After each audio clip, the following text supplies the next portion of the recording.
Call this meeting to order. Please be advised that FATV is conducting audio and video recording of this meeting for public broadcast. I ask that anyone else in the audience who is recording this meeting please stand and identify yourself for the record now by stating your name and city of residence. Seeing none, at this time I ask that all electronic devices be placed in silent mode. Let's see. Oh, yeah, sure. Madam Clerk, would you lead us in the salute to the flag? I pledge allegiance to the flag of the United States of America and to the republic for which it stands, one nation, under God, indivisible, with liberty and justice for all.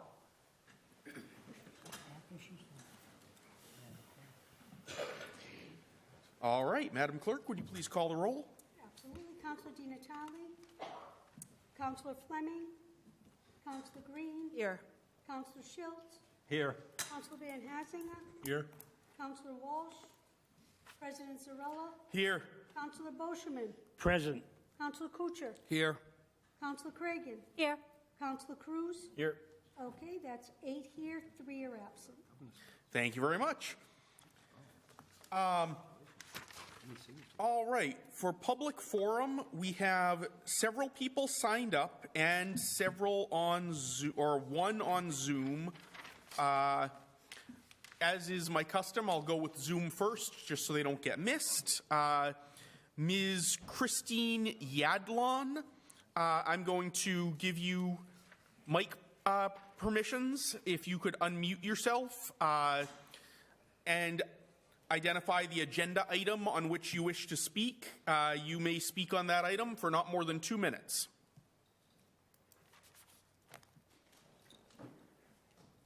Hi, this is Christine Yadlon, 351 Catholic Street. I am totally against the solar farm on Shea Street. I feel that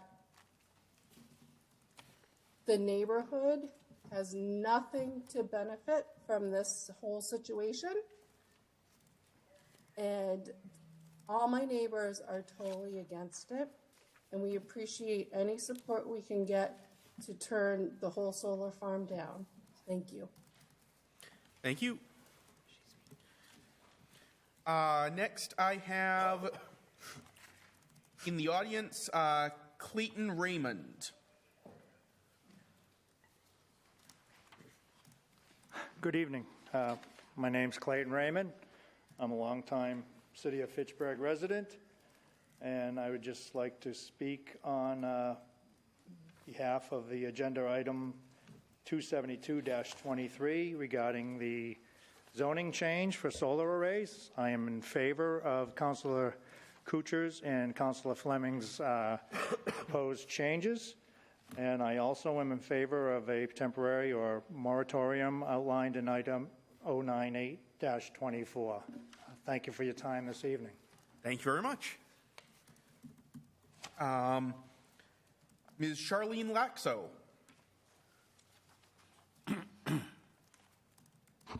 Good evening. I'm Charlene Laxo, 31 Gloria Ave. And as a member of the Shea Street Neighborhood Association, I would like to speak in support of petition 272-23. This petition provides the opportunity to review and strengthen the city's solar ordinance in order to guide solar development towards appropriate locations within the city and provide additional protections for areas impacted by proposed solar arrays. Mass General Law prohibits unreasonable restriction of solar development. However, the city has a responsibility to promote responsible siting, construction, and maintenance of large-scale solar arrays. Some ways to achieve this are to require more stringent storm drainage calculations, visual, noise, wildlife, and environmental impacts assessments, expanded safety and environmental standards, and mitigation efforts to offset the clear-cutting of trees. A temporary solar development moratorium would be helpful by allowing sufficient time to plan and address the effects of large solar arrays within the limits of the law. The ordinance must also consider the interest of all parties. It needs to strike a balance between the rights of property owners to use their land and the rights of abutting and neighboring property owners to live without adverse impacts caused by industrial-scale solar arrays. The increasing number of these large installations is changing the character of our neighborhoods and city. I ask that you please vote to support this petition. Thank you. Thank you. And Jamie Wagner.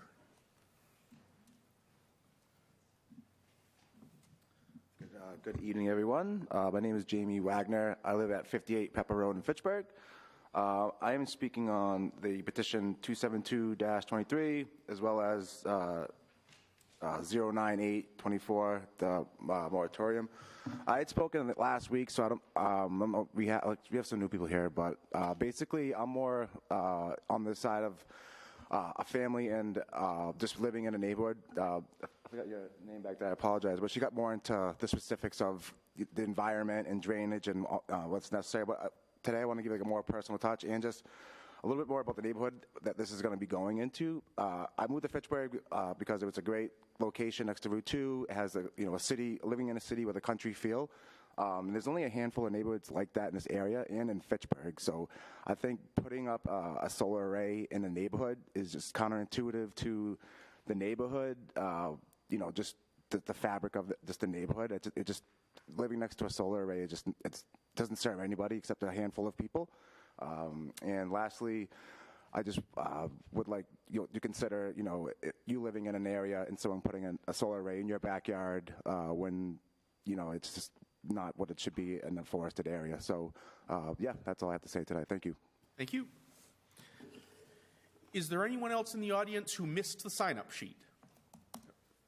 All right. Either of you may approach the center podium, identify yourself by name and city of residence, and you'll have your 2 minutes. Good evening, councilors. Thank you for allowing me to speak in this forum tonight. My name is David Normandin. I live on Pepper Road in Fitchburg. I am here in favor of the petition to initiate a temporary moratorium of the large-scale moratorium petition number 9824. I'm also here in favor of the zoning change petition, which is 272-23. I stand here with members of our Shea Street neighborhood group. Our group came together when we found out our neighbors, Oak Hill Country Club, were going to lease and clear cut a huge swath of trees that cover the big hill that abuts our neighborhood. Aside from the obvious aesthetics, we were concerned about the potential water runoff, which has been bad to very bad, even with all those trees and the underbrush growing. This water runoff ends up in Leominster's No-Town Reservoir. There's an amazing cross-section of wildlife from deer, turkey, and even bald eagles have been spotted. I live on Pepper for 8 years, and I love our neighborhood. Some of my neighbors have been here for 40 years or more. And the changes the solar field would bring to our neighborhood, including evaluations, could be devastating. I'd like to personally thank Councilors Kuchar and Fleming for the support they have given us in our efforts to have a say in what happens where we live. Thank you. Thank you.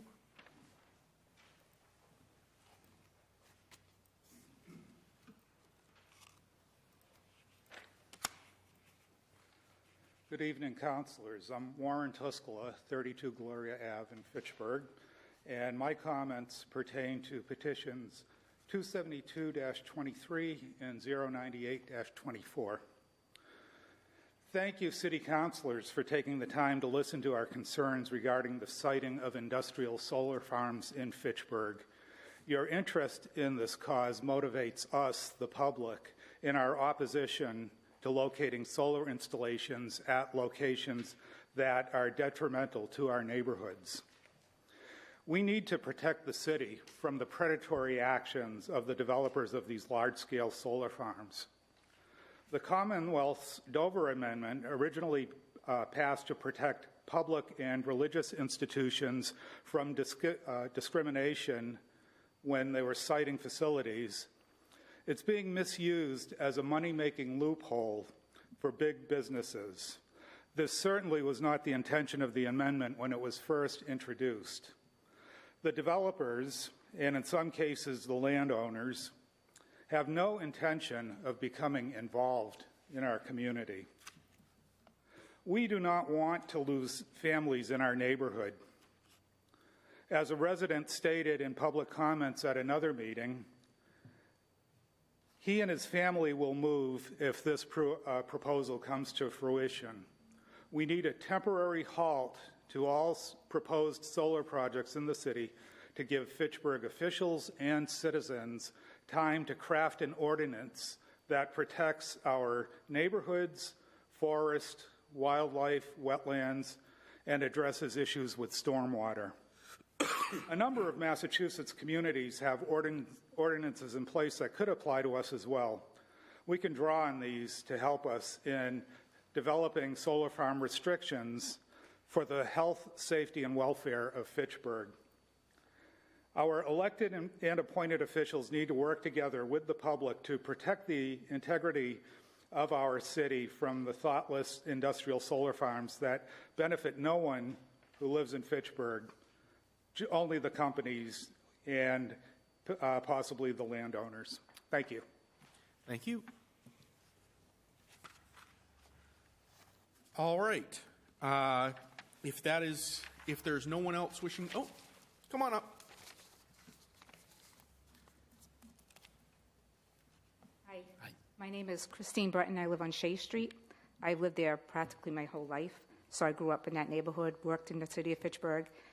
Anyway, I just want to say I am online. I would like you to pass the zoning petition 272-23 and the solar moratorium 098-24.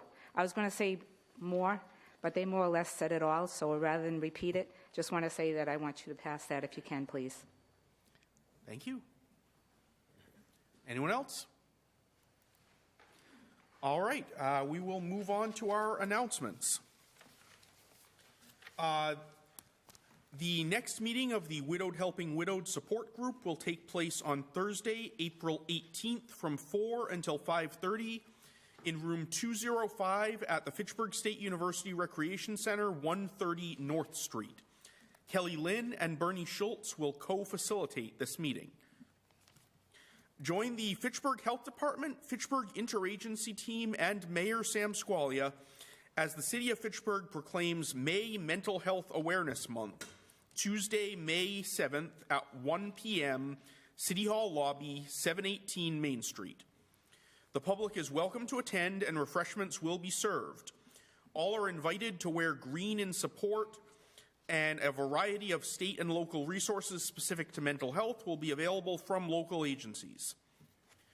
Representatives from the Mass Department of Mental Health, Compass Clubhouse, or Fitchburg Outreach will be in City Hall, in the City Hall lobby from 11 a.m. to 1 p.m. From May 7th through May 10th to answer questions and provide resources to the public. For more information, call 978-829-1854. The Fitchburg Health Department and Fitchburg Police Department are again hosting National Prescription Drug Take-Back Day. We offer a safe, convenient, and anonymous way to dispose of unused prescription drugs and get them out of circulation, preventing possible addiction and/or overdose. This is Saturday, April 27th, 2024, from 10 a.m. through 12 noon at the Legislative Building here, 700 Main Street. You may drive up and drop off. Narcan and substance use disorder information will also be available. For more information, call 978-829-1854. There will be two events held to commemorate Armenian Genocide Remembrance Day on April 24th. The Remembrance Day is April 24th. The two events will be Friday, April 19th at 11 a.m. There will be a raising of the Armenian flag at City Hall, 700 Main Street, Fitchburg, just out there, followed by a brief reception in the East Meeting Room with Armenian-style refreshments. It's free and all are welcome, And you can email Councillor Cragen, scragen@fitchburgma.gov for more information. Then on Sunday, April 21st, from 2 to 3 p.m., there will be an Armenian Genocide Remembrance Day poetry and storytelling event at the Leominster Public Library. Join us to celebrate the art and culture of the Armenian people. They will honor their ancestors by commemorating the 1915 genocide and share stories and poems. Light Armenian-style refreshments will be provided. This will be hosted by, again, Councillor Cragen, Christopher Tigran Cragen-Warner, and George Mirajanian. And the Second Chance Animal Services vaccinated 102 pets at last Saturday's event. 58 dogs and 44 cats, which is a new record for cats. And more than half of these pets came from Fitchburg. So thank you to the Fitchburg Fire Department for hosting, and to the organizers and workers at that event. And lastly, we have one special presentation this evening, and I'll turn this over to Councillor Cragen. Oh, okay. Well, I'll has the goods. I do have the goods. So we have an extraordinary person in our midst tonight. Our city clerk, Joanna, has achieved something that I sure couldn't, which is, can you say the title exactly that you have? CMC, which stands for Certified Municipal Clerk. Joanna has become a certified municipal clerk, and when she just let us know in her very typically modest way, my response was, that sounds like it should come with a sash and a crown. And she just wrote back, I wish. Well, Joanna, Betsy's going to help me out here. We have a presentation. If you would stand. This is the first time we've ever done this. I've done it quite often.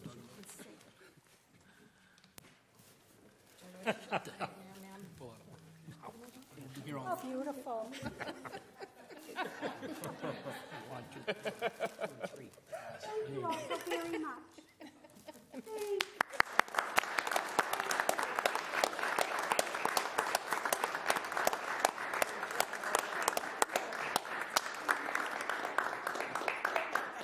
All right. Also very, very much.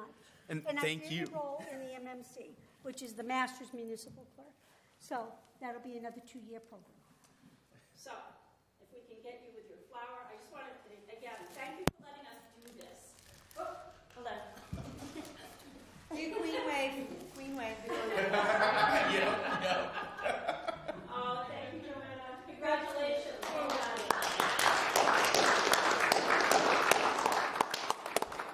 Thank you. I've said it before and I'll say it again.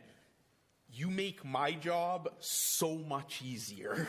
Well, you're very wonderful to work with as well. Thank you. Thank you. Okay. Mr. President, before you start the announcers, I get one I should have told you earlier, but I just found out late today. Ward 2 and 3's cleanup's going to be April 27th at 8 to 12 at Whitman Park Hill. At Lower Clayon. Oh, don't tell me, tell them. Oh, I'm telling you, so you can know. All right. Did everyone hear that? I missed the date. Can you repeat the date? The date's April 27th between the hours of 8 to 12, Ward 2 and 3 cleanup. We could use all the help we can get. Right, Mr. Kutcher? I believe Ward 3 is May 11th. Yeah, I think it's just Ward 2 on it. I think Oh, they changed it? I think they split them up, which The mayor? was There's four Changed it? cleanups. It was, used to be 2 and 3. April 20th will be Ward 4 and 5 at the High-End Academy Street lots from 8 a.m. to 12 p.m. April 27th will be Daniel Street Park, a Ward 2 focus, but also it's a city cleanup, so anywhere you can go. May 4th is 44 Winoosknock Road, which is a 1 and 4 city focus. And then May 11th is the additional ward cleanup, which we are doing at the Stanley Park, British American Club area, So meet there, and that will be at 8 a.m. to 12 p.m. as well. Thank you very much, Madam Mayor. You were with us. All right, thank you. Thank you. All right. Report of the Appointments Committee. Councillor Kuchar. Thank you, Mr. President. The Appointments Committee met earlier this evening. We had one appointment for the Fitchburg Board of Registers. That was asked to give a leave to withdraw, and it was given. All right. Thank you. Motion to approve. I have a motion. Do I have a second? I have a motion and second to approve. Seeing no objection, it is approved. In Councillor Walsh's absence, Councillor Schultz, could you please deliver the report of the Committee on Records? Certainly. The records have been examined, and they appear to be in order. Motion to approve.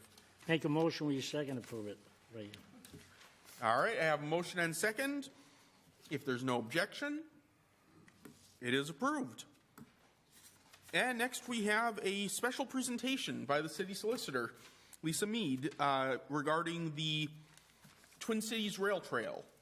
Thank you, Mr. President and members of the Council. And I could have actually Amy LeBlanc, who is the project director, and Liz Murphy, of course, the executive director of community development. Maybe they could come up to the table in case there are some questions for the Council after I just do a brief overview.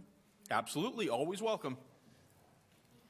So first of all, in your packets last week, I provided a memo, a draft order, which I'll talk about in a minute, which you're not going to act on tonight, and the plans, the color plans. And the reason that we gave you the color plans, I'll talk to you about in a minute. It's easier to see where the actual takings are coming from. But as you know, the impacted area of this particular part of the rail trail is Railroad Street, Sawyer Passway, Main Street, and First Street, parts of those areas.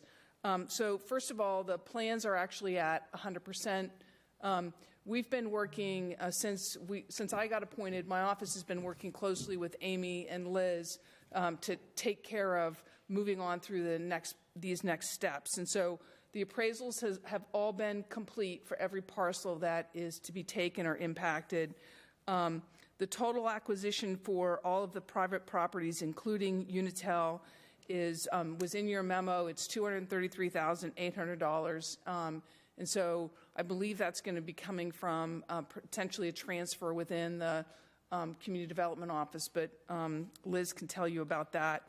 The mayor has worked with us and with MART on a 99-year lease so that the city does not have to do a taking with them, obviously, and then have to pay for that. So there's been some significant work with Amy and Liz and MART about the design of those areas and the impact and how that lease would work.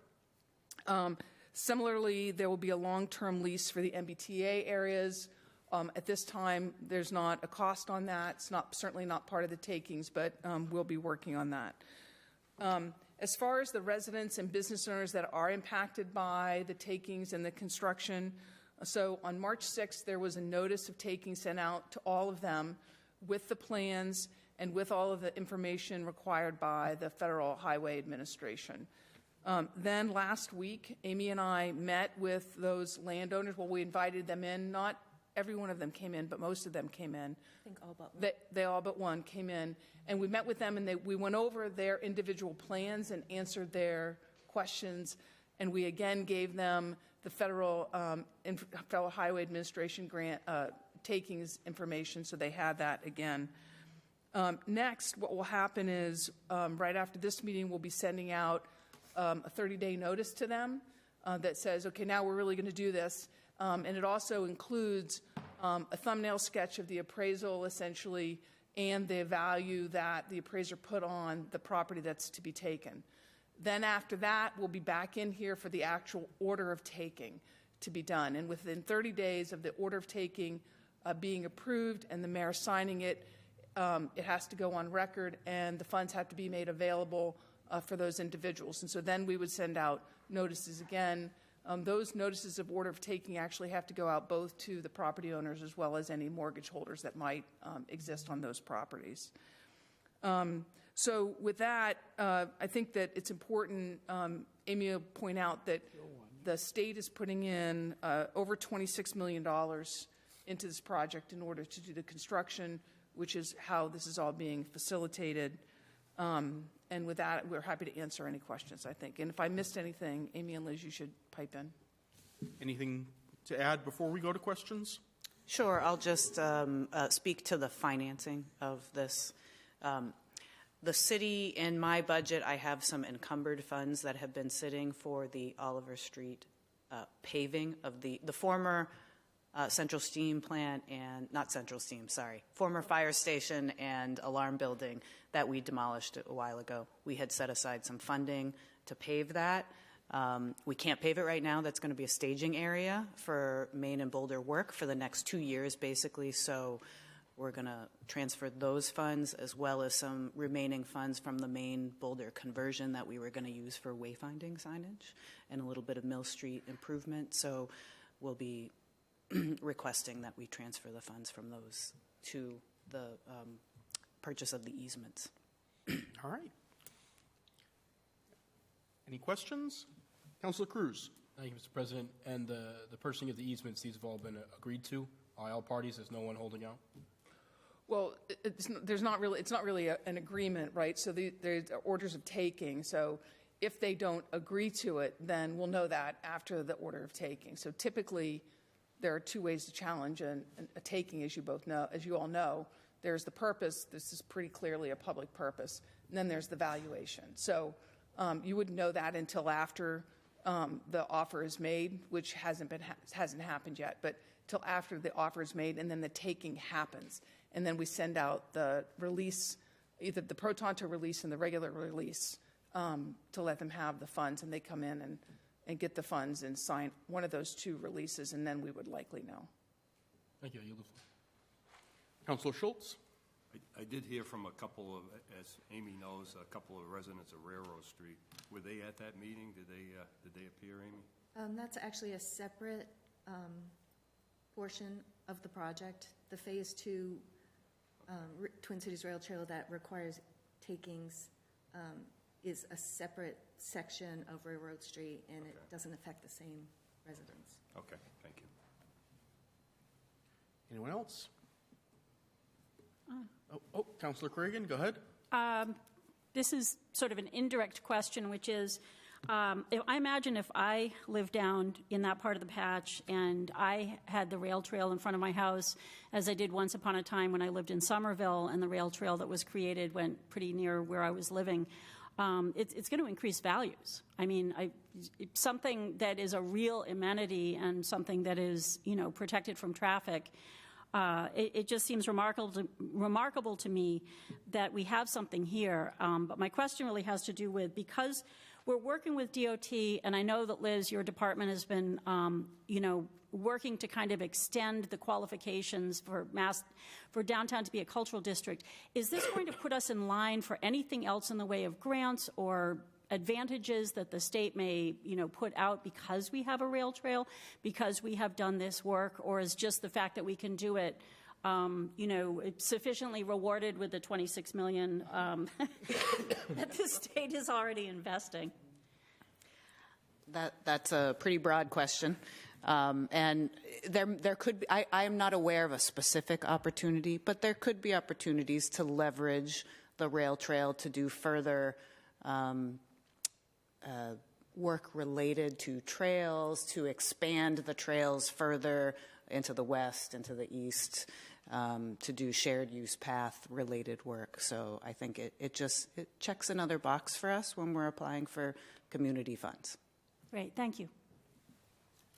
Amy, would you add anything to that? Just that it really makes it a true commuter rail trail, ending at the intermodal station, and that might, there's a lot of economic development grants that may also tangentially apply to. Right. It could be a point of leverage for us for other funds.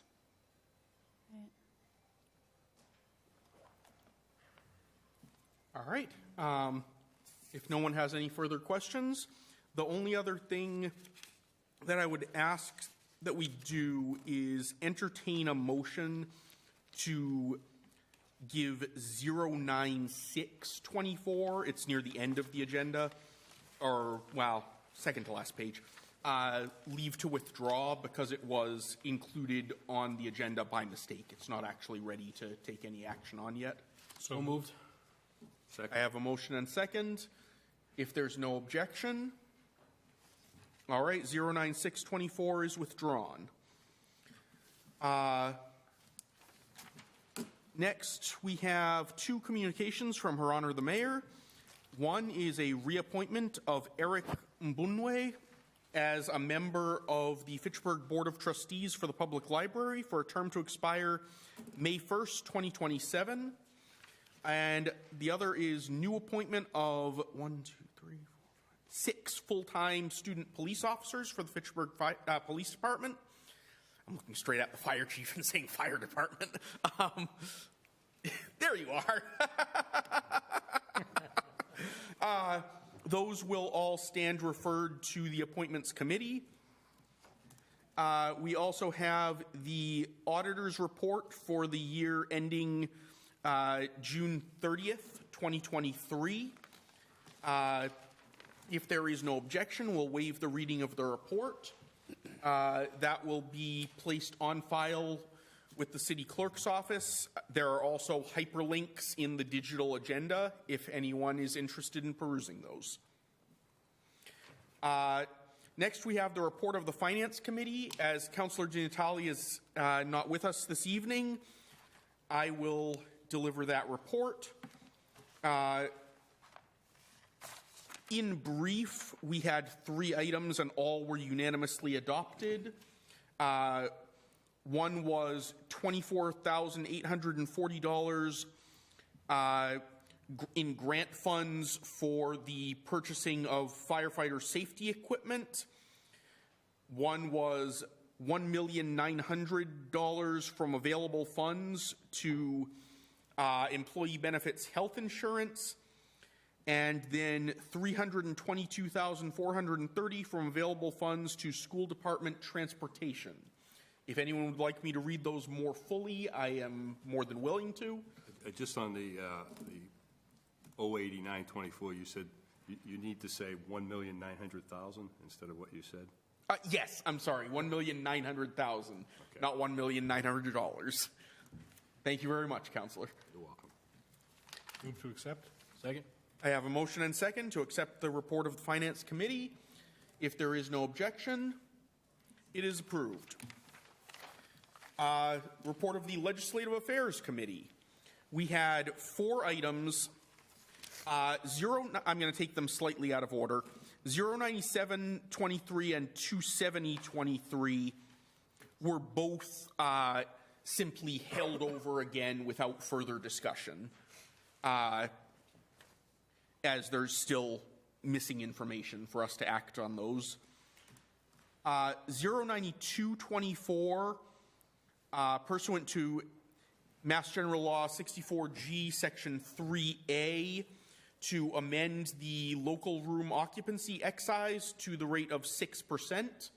That was unanimously approved.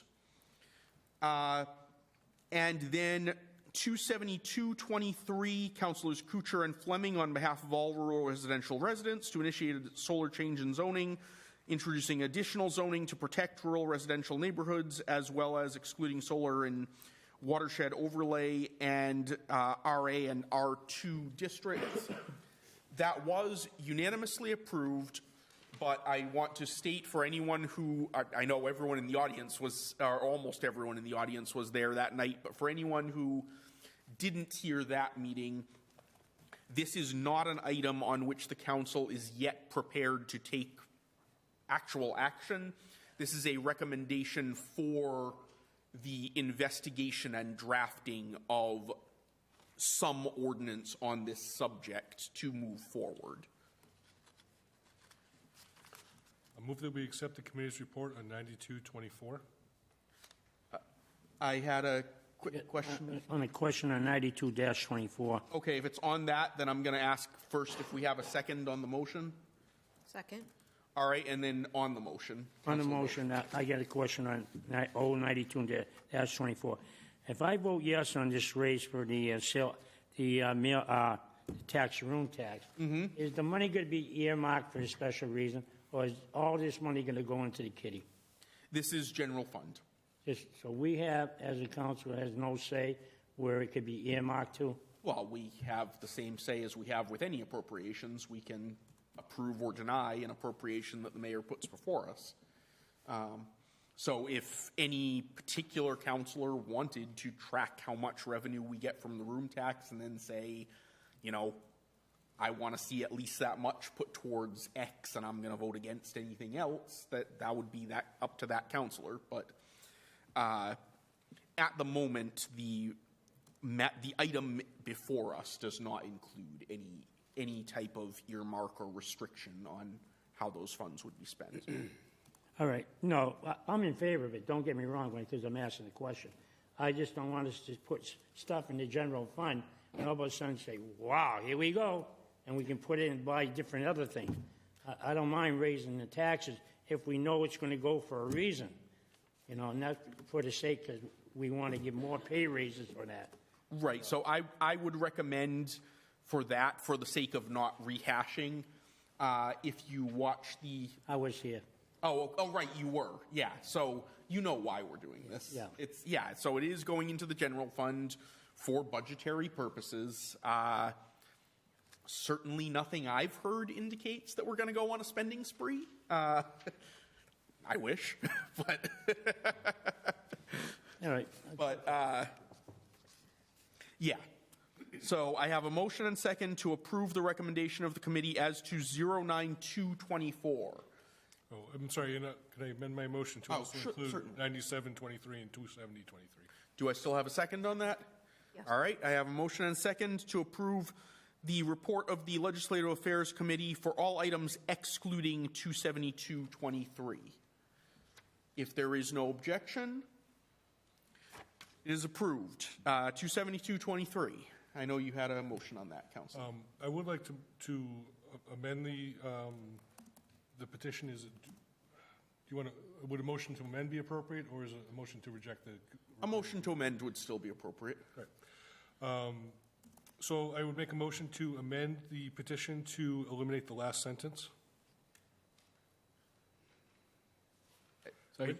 Which reads, in addition, excludes solar in any watershed overlay district, nor shall any solar abut any RA or R2 districts. Would you care to elaborate? And I'll speak on the motion. So I think it's very worthwhile to re-examine our solar ordinance and look at how we're doing things and make sure we're doing it correctly, make sure we're properly accounting for stormwater that is dealt with by these panels. However, we have to be careful because we do have to comply with state law. There are requirements for the community about how we can restrict these. And we have to look at this carefully to make sure we're doing it correctly. And I was not at the Legislative Affairs Attendance meeting. I did watch it. There was no discussion about this specific prohibition because this last part of this petition does have a specific restrictions about where solar can or can't go. And I think it's absolutely worthwhile having those discussions about deciding whether we want to restrict it to certain areas of the city. But we didn't actually have that discussion in Legislative Affairs. And it's also worth pointing out that it proposes a restriction for a zoning district that doesn't exist in our zoning ordinance. So leaving it in place doesn't actually change anything because it does not change our bylaws. In order to have a change, we need to have specific changes proposed to our bylaws, whether it's in the zoning ordinance or our municipal bylaws. So I think it's a much better idea if we're going to go back and re-examine things and draft new ordinance language and look at what the state recommends, we keep an open mind. And if we're saying from the beginning that we're going to restrict in specific areas when we haven't actually debated or looked at, is this right or can we do it? Does it comply with municipal law? I don't think it's a good way to approach. So I think it's most appropriate to take that out and we can start fresh, look, and make sure we have the best ordinance possible. And to clarify, Councillor, would I be correct in taking what you've said to mean that you're not necessarily saying we shouldn't do these things, but simply that we should leave it out of the petition until we've had a chance to discuss the specifics further? Yes, I would agree. I think it may be appropriate that if we can legally do so to further restrict areas of the city in which we currently allow zoning, or to allow it other places. We can, everything is on the table. But I do think it's inappropriate to decide that now before we've had an opportunity to effectively look at it and how it complies with the requirements of general law. All right, thank you. Any comments from other councilors on that? Go ahead, Councilor Cruz. Regarding the petition or the motion to amend? The motion to amend. All right. Given those clarifications, I'll be in support of the motion to amend simply because it's correct. We didn't take up that specific restriction at Legislative Affairs precisely because our attitude, and anyone else on the committee, correct me, but our attitude was we want to look into this further. We haven't decided any of the specifics yet. So I think, speaking for myself alone, if we are able to introduce those specific restrictions after having investigated it thoroughly, they certainly sound like things that would be of benefit to the city. But I think our petition going forward should include only the items that we have already been able to debate, and then we'll hash out the rest in future committees. Councillor Green. My question would be, I guess, to the ward councillor, Councillor Kuchar, is if there's already concerns up in the Shea Street, Pepper Road, that area, Gloria Street up there, if that is already a watershed overlay district, that they're worried about this impacting. So I don't want to remove it if there's already been concerns about that being a watershed overlay already that's going to be affected. If Councillor Kuchar would like to. I believe it is a watershed overlay. Councillor Schultz. Yeah, I would tend to agree with Councillor Green. I don't think there's any harm in keeping it there because it's a reminder that that's something we definitely have to look at. So I don't know what the problem would be to leave it in and vote in favor of it. I understand Councillor Van Hazinger's point, but I really don't think it's going to be a problem. At least I don't see it as a problem. Thank you. So I would clarify that there is only one area that is subject to a watershed overlay district in our city, and it is not this area. It is the northern part of the city between roughly Ringe Road west towards Ashby. That is the only watershed overlay position. So that doesn't actually have any effect on the Shea Street development. It is not located in that area.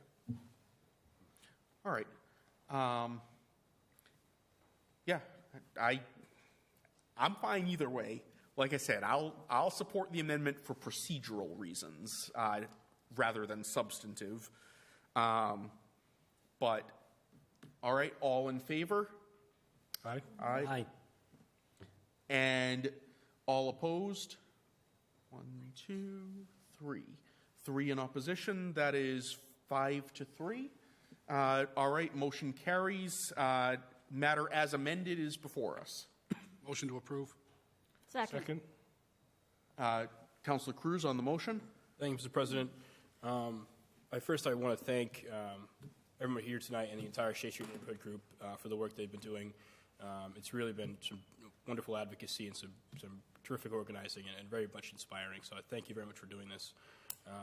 I'm in favor of us making changes, but I have to voice some trepidations that I have about it because, as has been stated before, and as the gentleman from Ward 3 knows, this goes directly against Mass General Law, Chapter 40, Section 48, Section 3, Paragraph 9.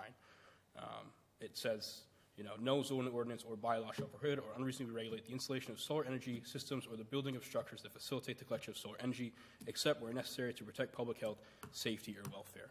So, and I want to thank the gentleman from Ward 3 because he extended my vocabulary with the word boondoggle on more than one occasion. I don't know if anybody here knows what a boondoggle is, but it's defined as it first appeared in a Boy Scout newspaper, if you can believe it or not, but it's defined as a product that is considered a waste of both time and money, yet is often continued due to extraneous policy or political motivations.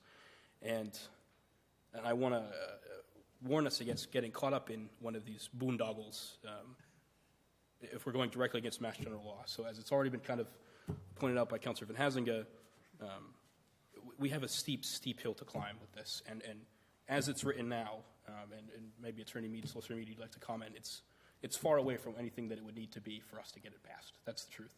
So I have serious trepidations about it as it's currently written.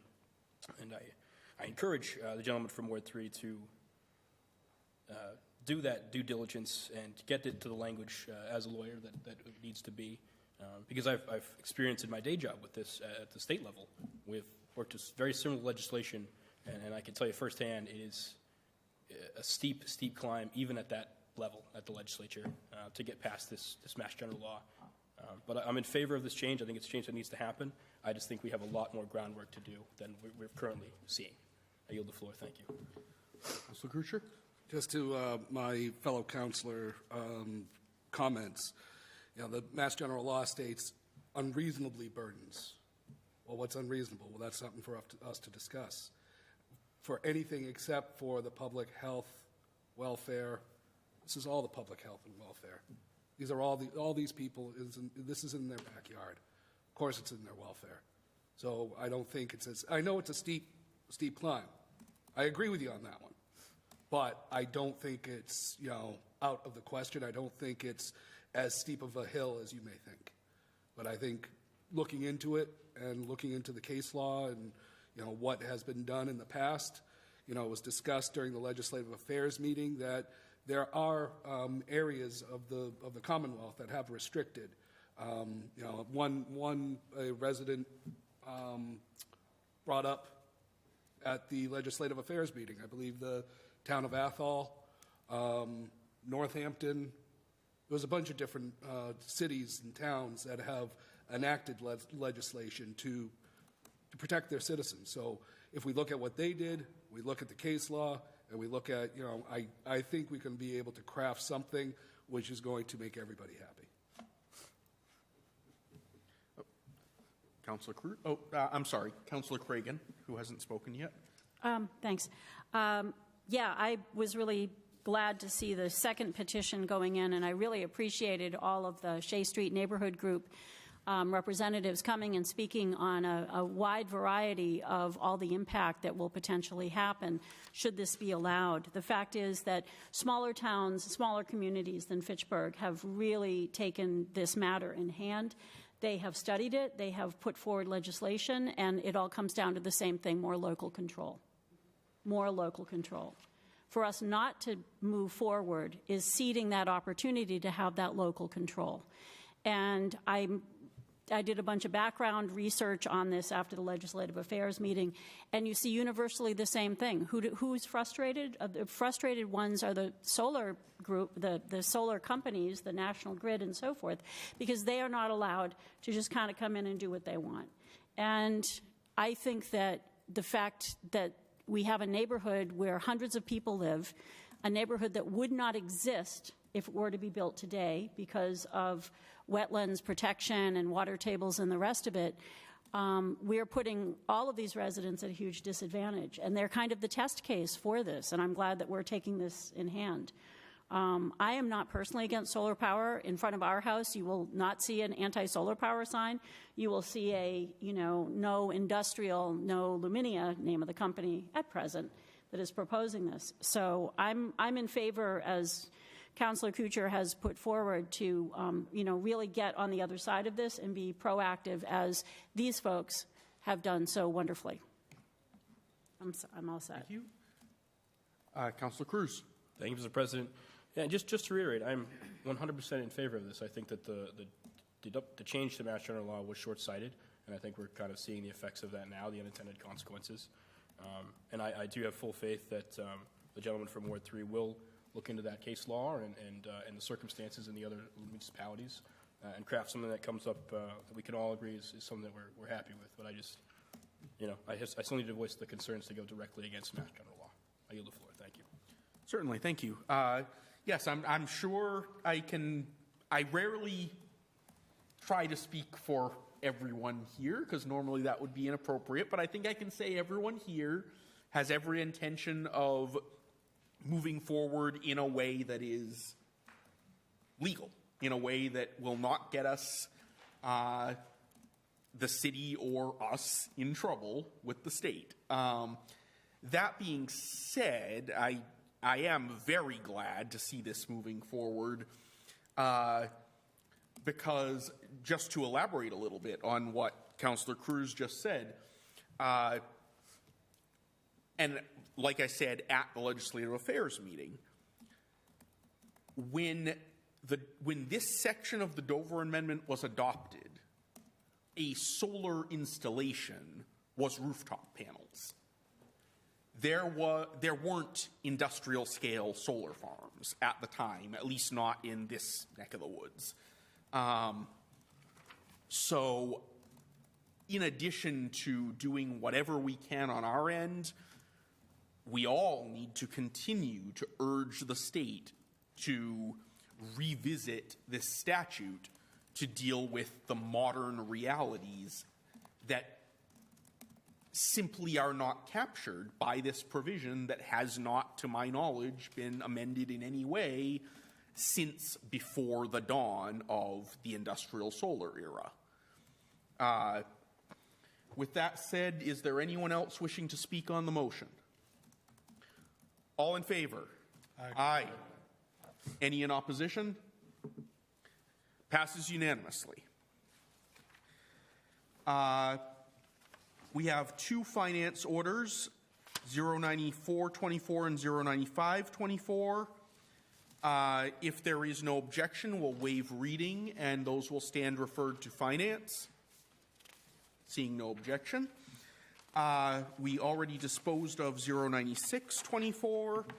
So next we have 05124. This is a loan order in its final reading. And again, I'll ask that we waive the formal reading of the order. So moved. Thank you. Don't need a motion, but thank you. Unanimous if there's no objection. All right, excellent. The reading is waived. Do I have a motion? Move to be sent it to its third and final reading and Second. to be enrolled and ordained and advertised. Second. So this isn't an ordinance, but I'll take that as a motion to put it through its final reading. All right, Madam Clerk, would you please call the roll? Councillor Green? Yes. Councillor Schultz? Yes. Councillor Van Hassinger? Yes. President Zarella? Yes. Councillor Boschman? Yes. Councillor Kuchar? Yes. Councillor Cragen? Yes. Councillor Cruz? Yes. Okay, that passes 8-0. All right, it is unanimous. 09724 is an authorization for the mayor to enter into a land disposition agreement with the Commonwealth regarding property at 84 Elm Street. That will stand referred to city property.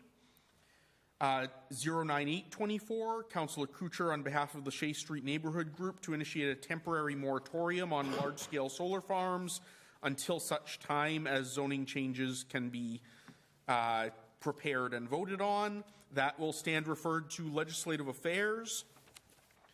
And 09924, Verizon New England Incorporated to request permission to place one 4-inch conduit at the intersection of Main Street and Lunenburg Street, as outlined in the enclosed petition. Can I have a motion, please, to refer that for a public hearing on May 7th?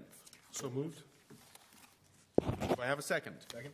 I have a motion and second. If there is no objection, all right, that will be set for public hearing on May 7th. And that concludes our agenda for the evening. Make a motion, we adjourn. Second. I have multiple motions and a second to adjourn. Seeing no objection, we are adjourned.